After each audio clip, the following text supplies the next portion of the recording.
Champagne flutes shattered against the marble floor, silencing the entire ballroom, but the sound was nothing compared to the words that followed. Bridger thought he was the king of the world that night. He had the promotion, the money, and the stunning mistress on his arm. He looked at his wife soaked from the rain, standing in her worn coat, and laughed. He told her she was nothing. He told her she was a stain on his success. He didn't know that the useless old man she called her father was actually sitting in the royal box above them, waiting for the perfect moment to destroy him. This is the story of how a man lost everything in a single heartbeat, not because he failed, but because he forgot who really held the crown. Rain lashed against the floor-to-ceiling windows of the Cipher Club, an exclusive venue perched high above the glittering grid of Manhattan. Inside, the atmosphere was hermetically sealed in gold light and the scent of expensive lilies. This was the night Bridger Calloway had been waiting for. At 34, he was the youngest senior partner at Kensington & Wyatt, a private equity firm that chewed up weak men and spat them out. Bridger, however, had never been chewed up. He was the shark. He stood near the center of the room, one hand casually tucked into the pocket of his bespoke charcoal suit, the other swirling a glass of 1959 Dom Perignon. "To the man of the hour," Sasha murmured, leaning into him. Sasha Montgomery was everything Bridger believed he deserved. She was 25, a marketing director at a rival firm, and sharp as a tack. Tonight, she wore a backless crimson gown that clung to her silhouette like liquid fire. She was the trophy he wanted the world to see. "It's only the beginning, Sasha," Bridger replied, his voice smooth, lacking any hint of humility. "Once the merger with the European conglomerate goes through next week, I won't just be a partner. I'll be on the global board. I'll be untouchable." Sasha traced the rim of her glass, her eyes scanning the room. "And what about the anchor?" Bridger's jaw tightened. "Don't call her that. It gives her too much weight. She's not an anchor. She's barely a paperweight." He was talking about Gracelyn Calloway, his wife of 4 years. When they met, Bridger was an ambitious junior analyst, and Gracelyn was a quiet, unassuming graphic designer who loved gardening and old books. She had been safe, supportive. She cooked his meals, ironed his shirts, and listened to his rants about office politics. But as Bridger's stock rose, Gracelyn's quiet demeanor began to feel like a liability. She didn't like parties. She didn't wear diamonds. She didn't shine. "She's coming tonight, isn't she?" Sasha asked, a cruel smirk playing on her lips. "You said you had to invite her for appearances." "She's late," Bridger scoffed, checking his watch, a heavy platinum piece he'd bought with his last bonus. "Probably couldn't figure out how to hail a cab in the rain. She's helpless without me." As if summoned by his arrogance, the heavy oak doors of the ballroom creaked open. The room was filled with New York's elite women in Vera Wang and men in Tom Ford. And then there was Gracelyn. She stepped into the foyer, dripping wet. Her umbrella must have broken, for her honey blonde hair was plastered to her forehead. She wasn't wearing a gown. She was wearing a sensible, knee-length navy dress that she'd worn to 3 other events this year, covered by a beige trench coat that looked thoroughly soaked. She looked small, out of place, like a sparrow that had accidentally flown into a falcon's nest. A few heads turned, whispers rippled through the crowd. "Is that Calloway's wife? She looks like she just came from a library. God, look at him with a girl in red. The contrast is brutal." Bridger felt a flush of heat crawl up his neck. It wasn't love or concern. It was pure, unadulterated embarrassment. He handed his champagne glass to a passing waiter and marched toward the door, Sasha trailing a few steps behind him like a predator sensing a wounded animal. Bridger intercepted Gracelyn before she could fully enter the main hall. He gripped her upper arm, his fingers digging into the damp fabric of her coat. "What do you think you're doing?" he hissed, his voice low but venomous. Gracelyn looked up at him, her blue eyes calm, though shadowed with fatigue. "Hello, Bridger. The taxi broke down 3 blocks away. I had to walk. I didn't want to miss your speech." "Look at you," Bridger sneered, gesturing up and down her body. "You're soaking wet. You look like a drowned rat, Gracelyn. I have the CEO of Kensington and Wyatt here. I have investors from Zurich. And you walk in looking like this." "I can go to the ladies' room and dry off," Gracelyn said softly. "I just wanted to be here for you. For me."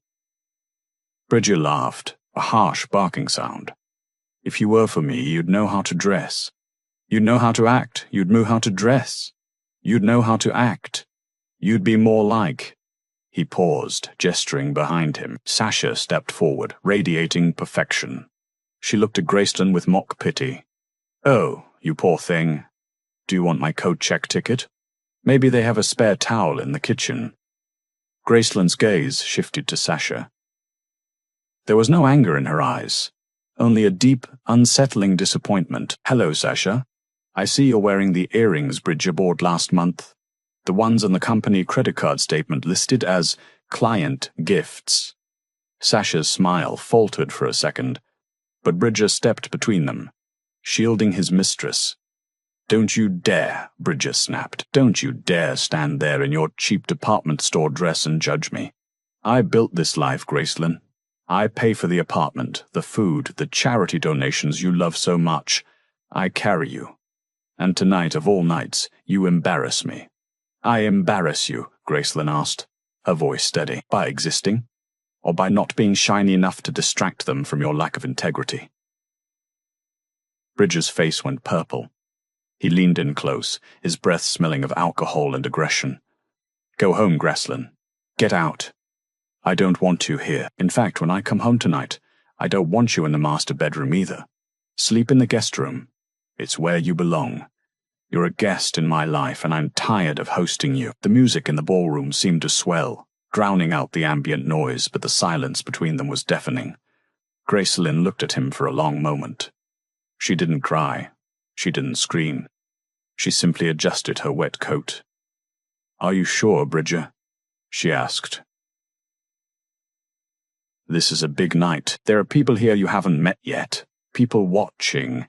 I know everyone worth knowing in this room," Bridger declared, puffing out his chest. "And you are nobody. Now leave." Gracelyn nodded slowly. "Very well. Enjoy your speech, Bridger." She turned and walked back out into the rain. Bridger exhaled, smoothing his lapels. He turned to Sasha, forcing a smile. "Sorry about that. Taking out the trash is always messy." Sasha laughed, linking her arm through his. "You're so strong, Ben. Most men wouldn't have the guts." They walked back into the party, greeting the CEO, laughing with the investors. Bridger felt invincible.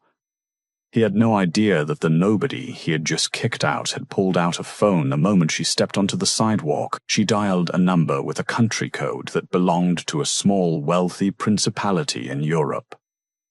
"Papa?" Gracelyn said into the phone, the rain mixing with the tears she finally let fall.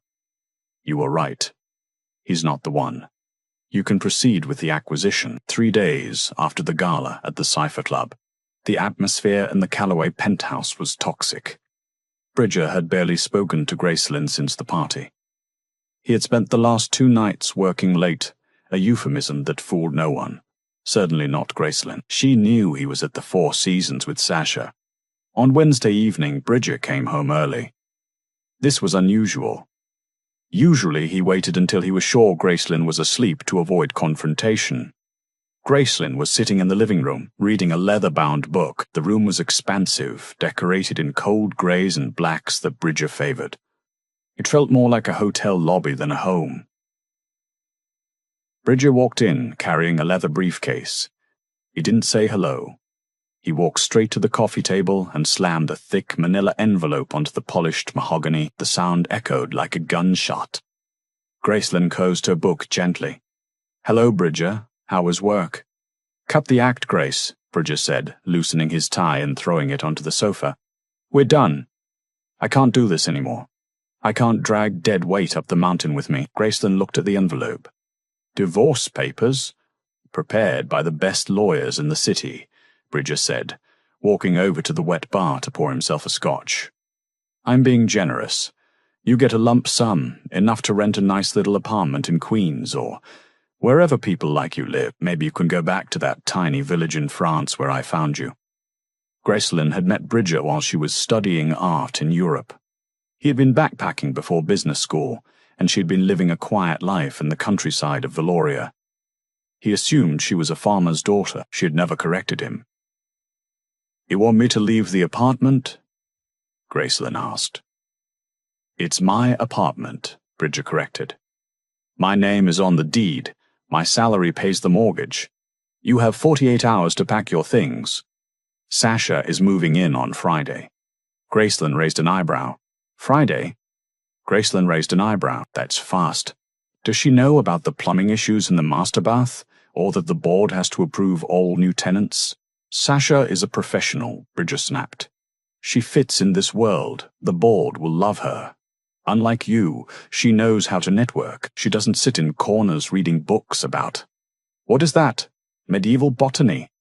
He snatched the book from her hands and tossed it aside. "You're boring, Gracelyn. You're plain. And frankly, you're holding me back.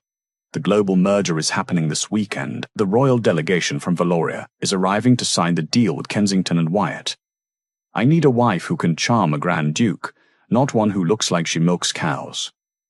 Gracelyn stood up. For the first time, her posture changed. She didn't hunch. She didn't look down. She stood at her full height, her chin lifted. "You're meeting the delegation from Valoria?" she asked, her voice possessing a strange, cool resonance. "Yes," Bridger bragged. "I'm leading the negotiations. It's the deal of the century. They're a small nation, but they sit on billions in heritage funds, and I'm going to be the one to manage it. Imagine that, Grace. Me, managing a kingdom's wealth.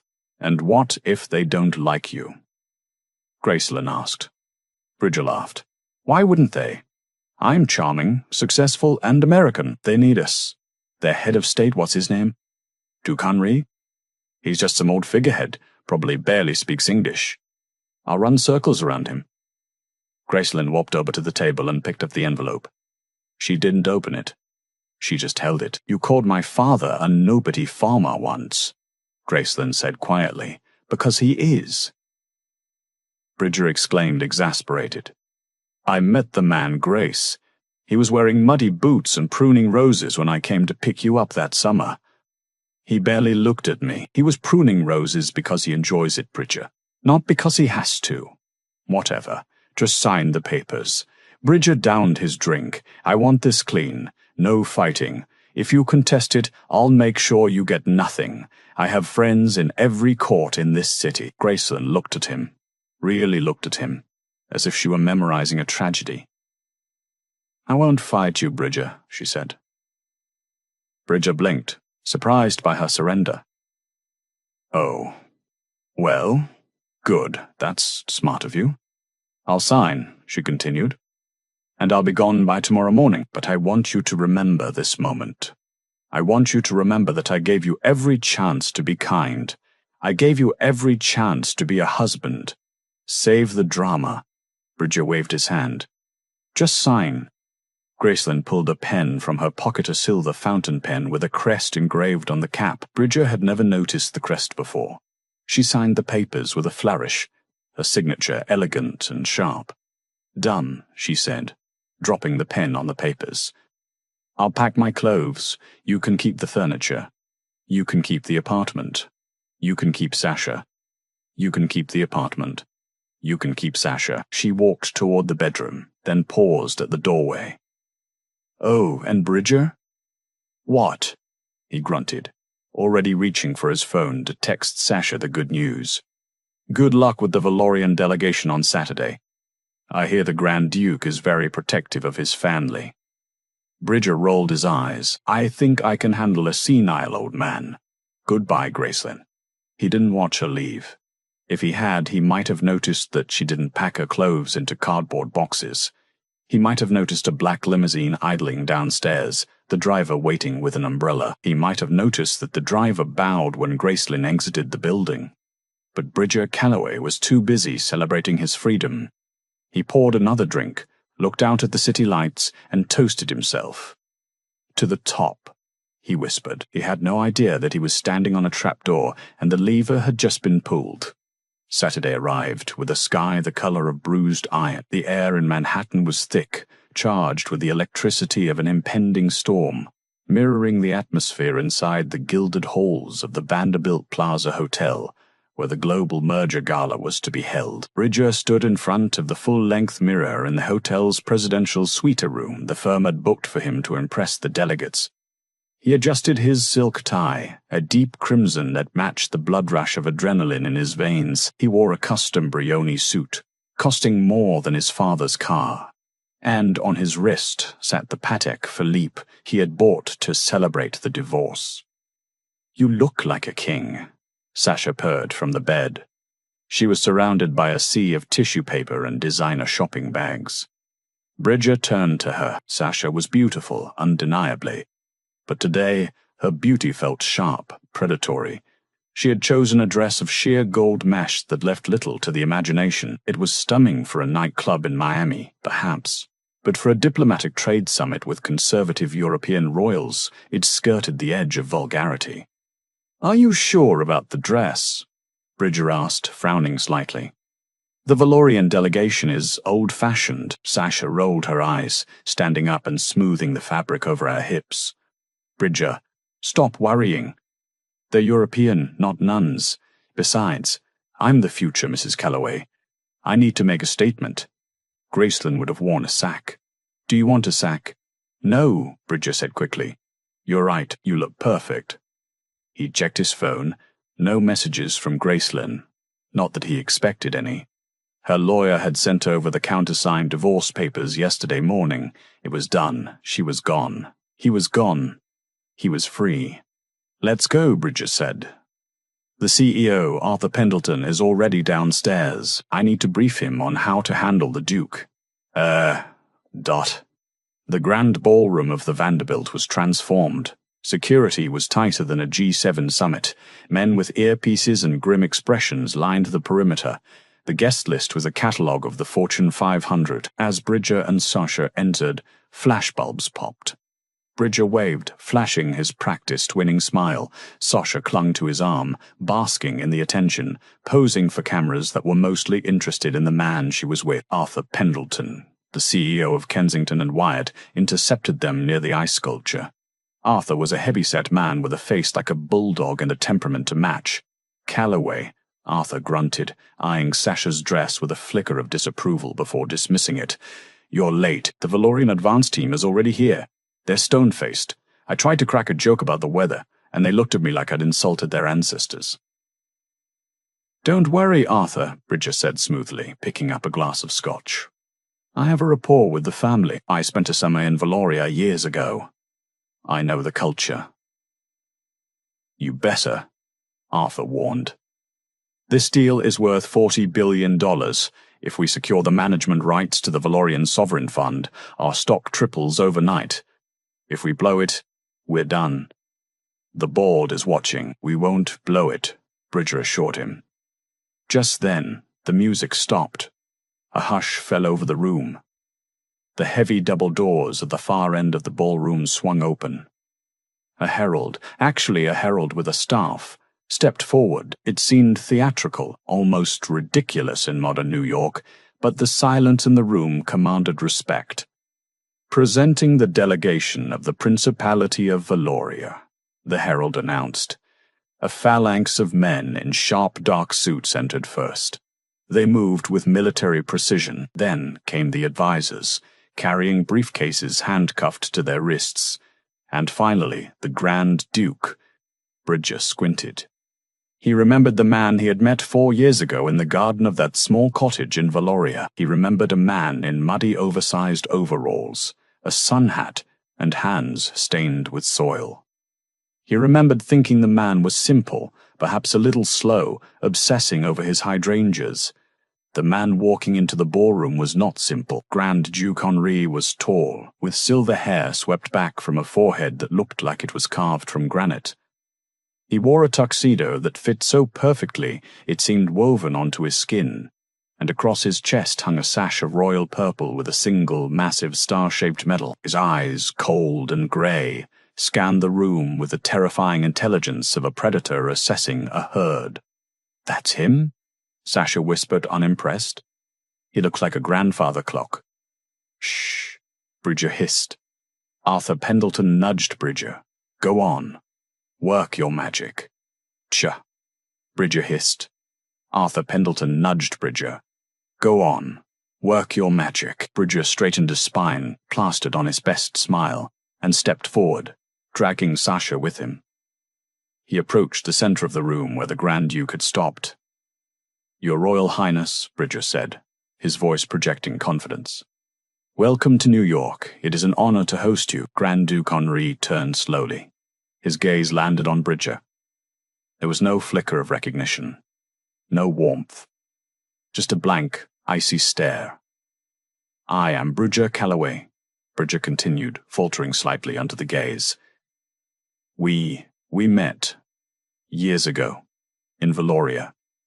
At the cottage, the Grand Duke remained silent for a long, agonizing moment. The entire room watched. "I meet many people," the Grand Duke finally said.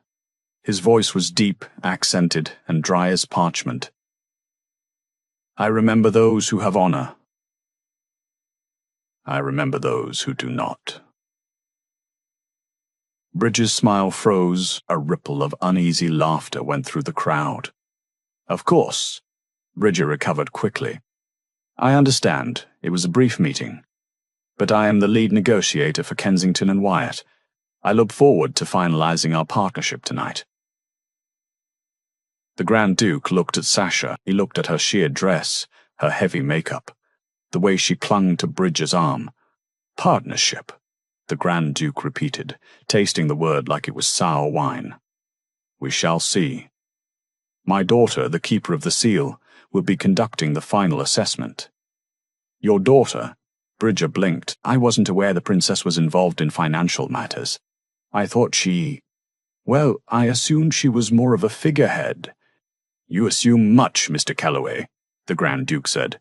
"It is a dangerous habit." He turned his back on Bridger, effectively dismissing him, and began speaking to a rival banker from Goldman Sachs. Bridger stood there, stunned. His face burned. "What a rude old man," Sasha hissed.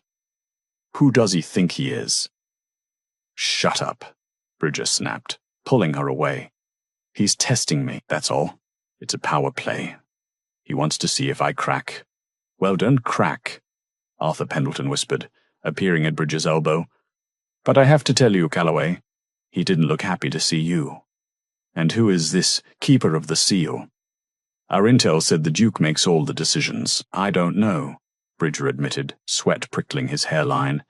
"But it doesn't matter. Once I get them in the boardroom, numbers will talk. Numbers will talk." But as Bridger looked across the room, watching the Grand Duke command the attention of billionaires and senators, a cold seed of dread began to form in his stomach. The man looked familiar, yes, but the way he held himself, it reminded Bridger of someone else, someone he had just kicked out of his apartment. "No," Bridger thought, shaking his head. "Impossible. Gracelyn is a mouse. This man is a lion. He downed his scotch in one gulp. He needed to focus. The presentation was in 1 hour. The transition from the cocktail hour to the formal presentation took place in the Oculus Room, a massive circular hall with a domed glass ceiling. A long oval table made of black marble dominated the center. Bridger sat on one side, flanked by Arthur Pendleton, Sasha, who insisted on sitting at the table as his assistant, and 3 junior lawyers. Opposite them sat the Valorian delegation. The Grand Duke sat in the center, his face unreadable, but a chair to his immediate right, the seat of honor, was empty.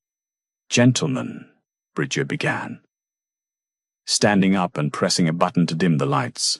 A holographic projection of charts and growth trajectories appeared in the air above the table. "We are here to discuss the future. Kensington and Wyatt proposes a dynamic restructuring of the Valorian assets. We will aggressively diversify your portfolio into tech, aerospace, and high-risk derivatives." He spoke for 20 minutes. He was brilliant. He was charismatic. He used buzzwords like synergy and paradigm shift. He outlined a plan that would make the firm billions in fees. When he finished, he expected applause, or at least nodding. Instead, silence stretched across the table. Grand Duke Henri leaned forward. He didn't look at the hologram, he looked at Bridger. "Mr. Calloway," the Duke said, "your numbers are impressive, but in Valoria we do not trust numbers. We trust character. We trust loyalty. A man who cannot manage his own home cannot be trusted to manage a kingdom's treasury." Bridger froze. "I beg your pardon, you spoke of aggressive restructuring." The Duke continued. "Is that what you call it when you discard an asset you no longer find shiny? When you trade a long-term investment for a volatile short-term gain?" The Duke's eyes flickered to Sasha. Sasha shifted in her seat, suddenly self-conscious. I don't think personal matters are relevant here," Bridger stammered. "My private life is separate from my professional competence." "In my family," the Duke said, his voice rising, "the personal and the professional are one. We do not hide behind corporate veils." He gestured to the empty chair beside him. "You asked about the keeper of the seal, the one who has the final veto on this deal. The one who has the final veto on this deal. The one who actually owns the majority voting rights of our sovereign fund." "Yes," Bridger said, his throat dry. "Is the princess joining us?" "She is," the Duke said. "She was delayed. She had to move out of her apartment on short notice." The blood drained from Bridger's face so fast it left him dizzy. The room seemed to tilt. She had to move out of her apartment on short notice. The double doors at the end of the Oculus room opened. The sound of heels creaking against the marble floor echoed like hammer strikes. A woman walked in. She was not wearing a beige trench coat. She was not wearing a sensible navy dress. She was wearing a gown of deep emerald green velvet that hugged her curves and trailed behind her like a royal train. The neckline was regal off the shoulder, revealing skin that glowed under the lights. Her honey blonde hair was no longer pulled back in a messy bun. It cascaded in meticulously styled waves around her shoulders. And on her head, resting lightly but with undeniable weight, was a tiara, not a plastic toy, but a band of platinum set with diamonds and emeralds that caught the light and threw it back with blinding intensity. Bridger's mouth fell open. Sasha audibly gasped. Arthur Pendleton dropped his pen. It was Gracelyn. But it wasn't the Gracelyn Bridger knew. This woman walked with a terrifying grace. She didn't look at the floor. She looked straight ahead, her eyes locked on Bridger's.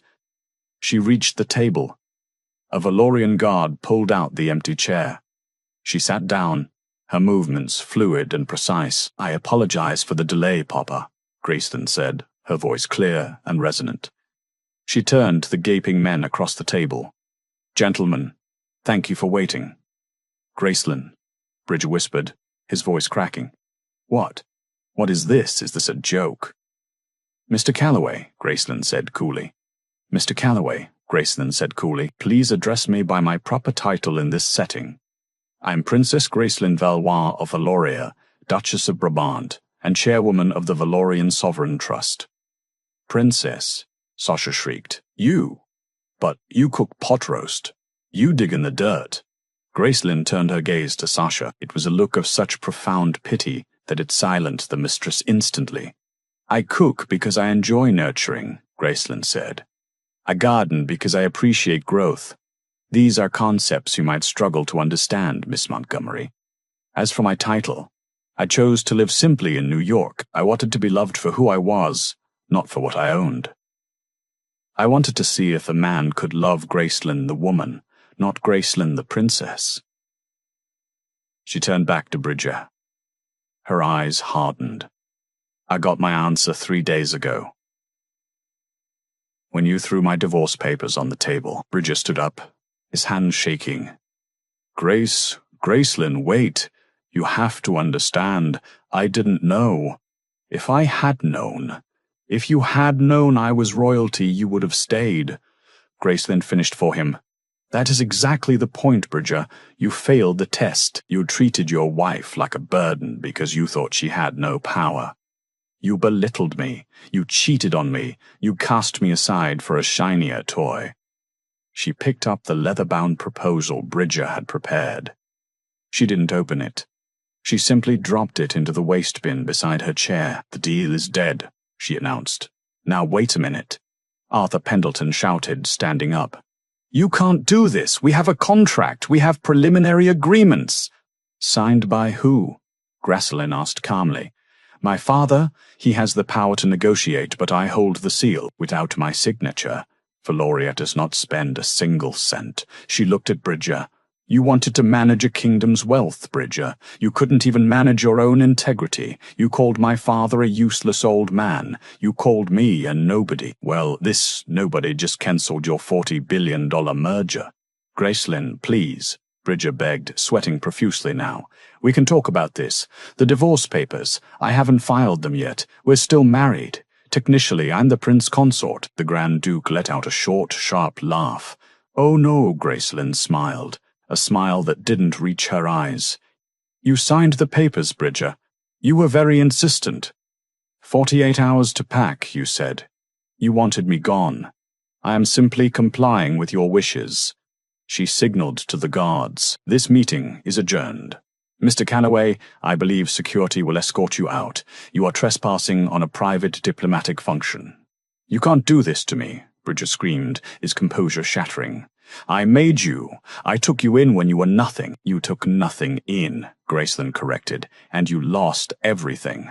2 massive security guards stepped forward, grabbing Bridger by the arms.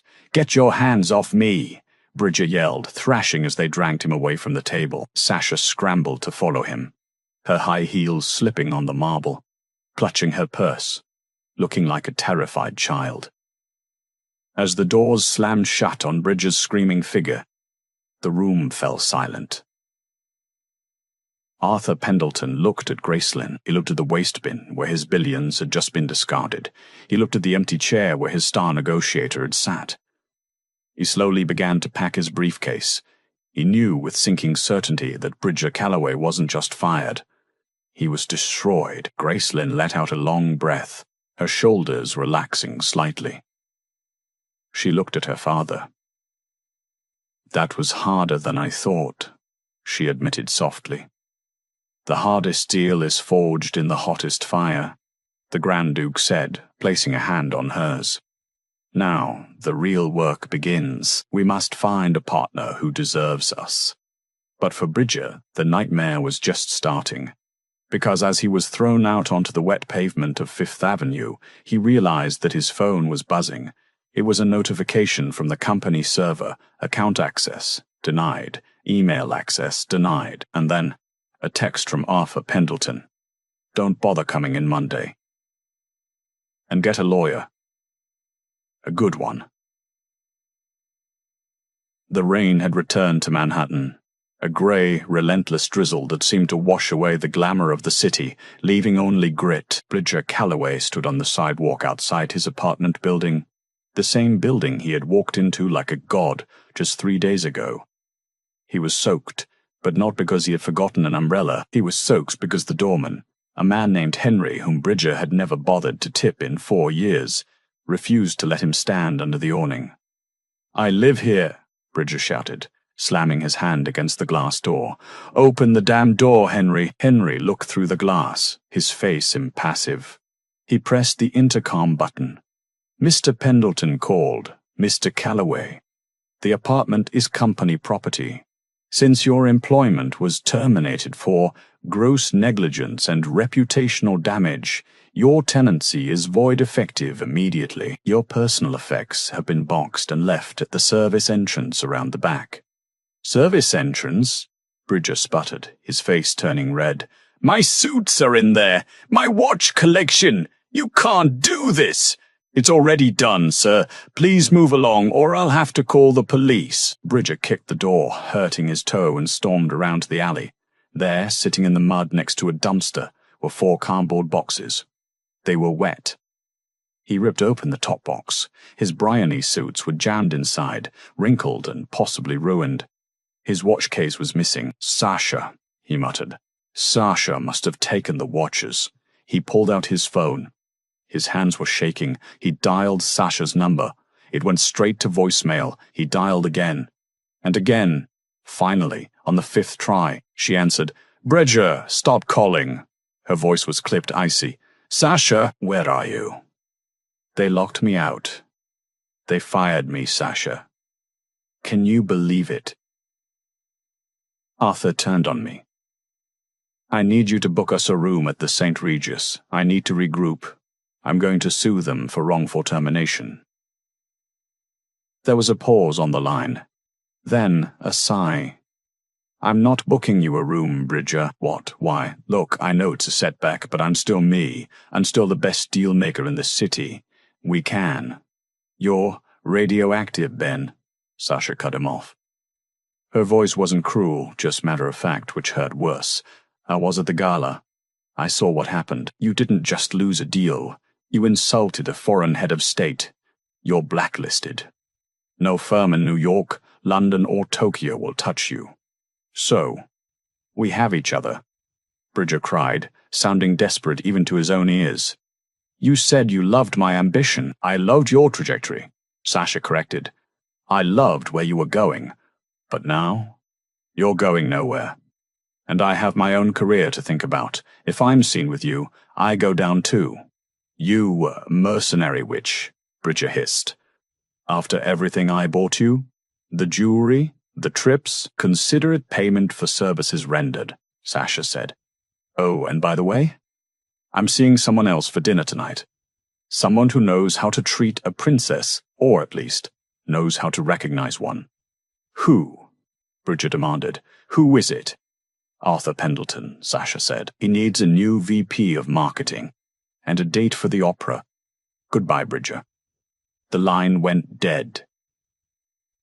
Bridger stared at the phone. He felt a scream building in his chest, a primal roar of frustration. But when he opened his mouth, only a dry sob came out. He sat down on the wet cardboard box containing his ruined suits. He had no home. He had no job. He had no mistress. He reached into his pocket and pulled out his wallet. He had $300 in cash and a platinum credit card. He tried to check his bank balance on his app. Account frozen, pending legal review. The firm had frozen his bonuses. They were clawing back everything. Bridger Calloway, the master of the universe, was homeless. He dragged his boxes to the nearest subway station, the wheels of his life coming off one by one. He checked into a grimy motel in Queens, the very place he had mocked Graceland about just days earlier. The room smelled of stale smoke and regret. He sat on the lumpy mattress, staring at the peeling wallpaper. "Graceland," he whispered, anger replacing the shock. "This is her fault. She set me up. She lied to me for 4 years. That's fraud. That has to be fraud." His eyes narrowed. A plan began to form. He wasn't done yet. He was Bridger Calloway. He would fight dirty. 2 weeks later, Bridger walked into the office of Slater Associates, a law firm located in a strip mall in New Jersey. It was a far cry from the glass towers of Manhattan, but no reputable lawyer in the city would take his calls. Marty Slater, a man with a comb-over and a ketchup stain on his tie, looked over the documents Bridger had brought. "So, let me get this straight," Marty said, chewing on a pen cap. "You want to sue your ex-wife for what exactly?" "Emotional distress. Fraud. She lied about her identity." Bridger slammed his hand on the cheap laminate desk. "She pretended to be poor. I married a graphic designer, not a duchess worth billions. That's material misrepresentation. I want half. No, I want spousal support appropriate to her income level. I want alimony based on the Valorian treasury." Marty whistled. "That's a big swing, Mr. Calloway. But if she deceived you, we might have a case. Did you sign a prenup?" "No," Bridger scoffed. "She had nothing when we met. I didn't think I needed one." "Okay, good. No prenup. Now what about the divorce settlement? You said you signed papers?" "Yes." Bridger waved his hand dismissively. I had my corporate lawyers draft them. Standard separation. I gave her a lump sum of $50,000 to get rid of her. She signed it. Can I see the papers? Bridger pulled the crumpled copy from his briefcase. He had carried it with him like a holy text. Marty put on his reading glasses and scanned the document. He read the first page. He flipped to the second. He paused on the third page. He frowned, then he started to chuckle. "What?" Bridger asked, irritated. "What's funny?" "Mr. Calloway, you said you used your corporate lawyers for this? The sharks at Kensington and Wyatt?" "The best in the business." "Well," Marty said, tossing the papers back onto the desk. "They certainly are sharks." They wrote an airtight contract. "The problem is, they wrote it to protect you from her." "Exactly. No, you don't understand." Marty leaned forward. "Look at Clause 14, Section B, the total severance and waiver of future discovery clause." Bridger squinted at the tiny text. Both parties agreed that the division of assets listed herein is final and absolute. Both parties hereby waive any right to future claims on assets, income, or inheritances, known or unknown, disclosed or undisclosed, possessed by the other party. This waiver is irrevocable and survives any discovery of hidden wealth. Bridger felt the blood drain from his face. "I had them put that in," he whispered, his voice trembling. "I had them put that in because I thought she might try to come after my future bonuses. I wanted to make sure she couldn't claim a penny of my success if I became a billionaire later. Irony is a cruel mistress." Marty shook his head. "You built a wall to keep her out of your money. But you ended up locking yourself out of hers. You waived your right to her fortune, Mr. Calloway, even if she owns half of Europe. You signed a paper saying you don't care. There has to be a loophole." Bridger shouted, standing up. "She tricked me." "She didn't trick you," Marty shrugged.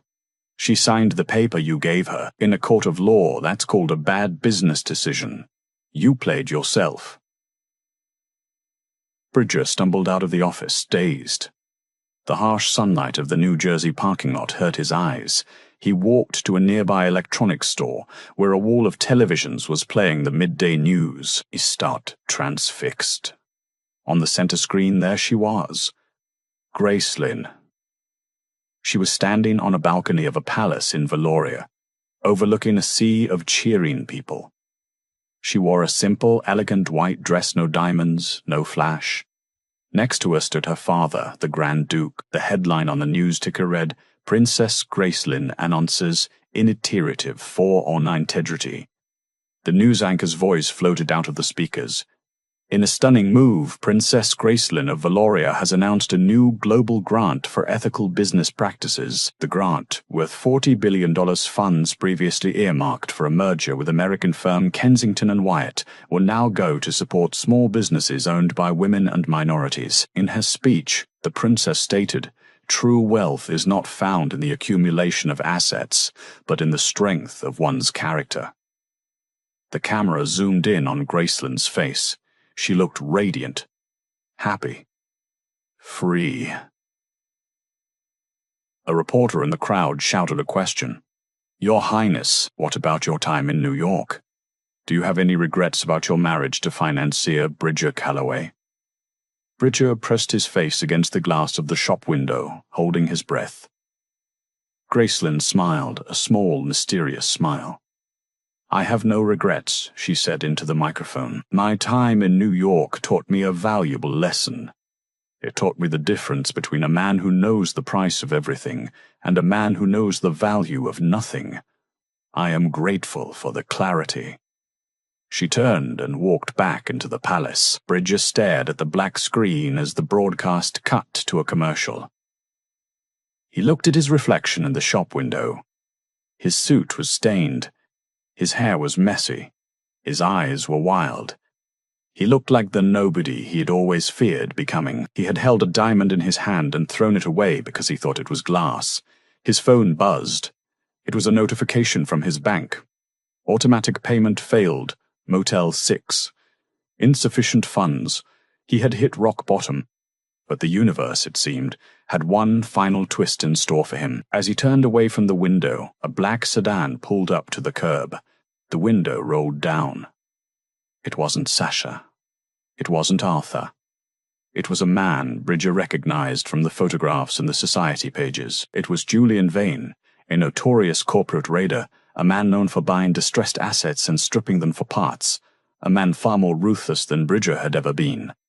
"Calloway?" Vane asked, looking Bridger up and down with amusement. "Yes." Bridger straightened up, a flicker of hope igniting in his chest. Was this it? A second chance? A job offer? "I heard you're the man who blew the Valorian deal," Vane said smoothly. I have inside information," Bridger said quickly, stepping closer to the car. "I know how they think. I know the princess's weaknesses. I can help you." Vane laughed, a cold, metallic sound. "Help me? No, Bridger, I don't hire failures. But I do collect interesting stories." Vane reached into his pocket and pulled out a coin. A single silver quarter. He flicked it into the air. It landed in the puddle at Bridger's feet with a splash. "Call your mother, Calloway. Tell her you're coming home. The city is done with you." The window rolled up, and the car sped away, splashing dirty water onto Bridger's trousers. Bridger stood alone in the parking lot. He looked down at the quarter in the mud. He bent down. He hesitated. And then Bridger Calloway, the man who used to drink $5,000 champagne, reached into the mud and picked up the quarter. 12 months had passed since the rain-soaked night at the Cypher Club. New York City was once again in the grip of winter. The streets dusted with snow that quickly turned to gray slush under the tires of limousines. Inside the Astoria Grand Ballroom, the annual Titans of Industry gala was in full swing. It was the same crowd, the same music, the same smell of expensive perfume and ambition. But Bridger Calloway was not wearing a bespoke Brioni suit. He was not swirling a glass of 1959 Dom Perignon. He was not the man of the hour. He was wearing a polyester vest that was a size too tight around the neck. He was holding a silver tray heavy with empty champagne flutes. His feet ached in cheap, rubber-soled shoes. "Waiter," a voice barked from a nearby table. "More wine." "This glass has been empty for 3 minutes," Bridger froze. He knew that voice. He kept his head down, his eyes fixed on the tablecloth, and moved toward table 9. He reached for the wine bottle with a trembling hand. Sitting at the table was Arthur Pendleton. He looked older, redder in the face, looking stressed. Next to him sat Sasha. Sasha looked perfect, polished, and utterly miserable. She wore a diamond necklace that looked heavy enough to choke her. She was checking her phone under the table, ignoring Arthur as he ranted about quarterly projections. "Pour it, man. Don't just stand there," Arthur snapped, not even looking at Bridger's face. To Arthur, the waiter was just a pair of hands, a utility, a nobody. Bridger poured the wine. A drop spilled onto the white tablecloth. "Idiot," Arthur hissed. "Can't you do anything, right? Go get a napkin." Bridger felt a hot flush of shame burn his cheeks. It was the same shame he had tried to inflict on Gracelyn a year ago. "You're a stain," he had told her. "You're clumsy." As he dabbed the stain, Sasha looked up. Her eyes met Bridger's. For a second there was no recognition. Then her eyes widened. Her mouth opened slightly. She took in the cheap vest, the tired eyes, the thinning hair. Bridger pleaded with his eyes. "Don't say anything, please." Sasha looked at him, then looked at Arthur, who was busy chewing on a roll. A strange look crossed her face. Was it pity? Was it mockery? No. It was envy. "Arthur," Sasha said, her voice flat. "Let's go. This party is boring." "We can't go," Arthur grunted. "They're about to announce the International Philanthropist of the Year. We need to be seen clapping." The lights in the ballroom dimmed. A massive screen descended from the ceiling. "Ladies and gentlemen," the announcer's voice boomed. "Tonight, we honor a leader who has redefined global charity. A woman who took a family legacy and turned it into a force for justice." Please turn your attention to the screen for a live feed from Valoria. The screen flickered to life. The image was breathtaking. It was a garden lush, green, vibrant. It was bursting with hydrangeas, roses, and ivy. In the center of the garden sat Gracelyn. She was not wearing a tiara. She was wearing a simple linen dress, her hands resting on her lap. She looked younger than she had in years. The shadows under her eyes were gone. She looked peaceful. Next to her sat a handsome Manaduke from a neighboring province, rumored to be her new fiancé. He was looking at her the way Bridger used to look at the stock market, with absolute adoration. "Thank you, New York." Gracelyn's voice filled the ballroom, warm and clear. "I accept this award on behalf of the Initiative for Integrity. This year we have funded over 5,000 small businesses. We have proven that you do not need to step on others to rise. You only need to lift them up." In the ballroom, hundreds of people applauded. Arthur Pendleton clapped politely.